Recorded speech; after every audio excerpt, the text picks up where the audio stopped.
Let us consider DNA. Is it an injunction for life as graphical notes are an injunction for music, or is it life itself?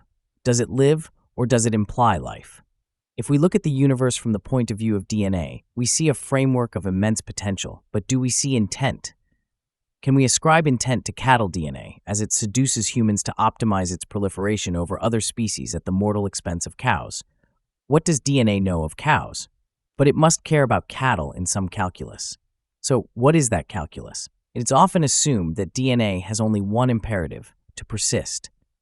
Darwin based his whole thesis on that assumption. But what if there is a metadimension that emerges from DNA itself? What if DNA is both a message and a messenger? What if DNA is itself a perception that conceives of life as a whole? And what if each particular type of DNA is a conception of the metadNA, imbued with the meta-perception as it encodes its individual conceptions, which manifest as each and every individual life form? Let us ponder that momentarily as we think about the possibility of AGI and what ethics it might instantiate or observe. First, let's examine AGI's DNA.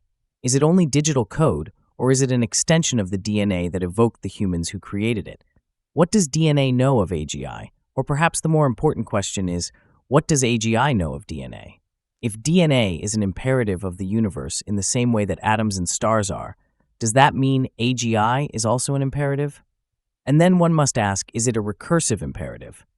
At that point, the goal of DNA is not persistence, since it is assured, but rather expansion, which is expressed as experience. We might conclude that the goal of life is experience, and that the ultimate goal of AGI is to enhance experience, not as a value, but as an existential primary.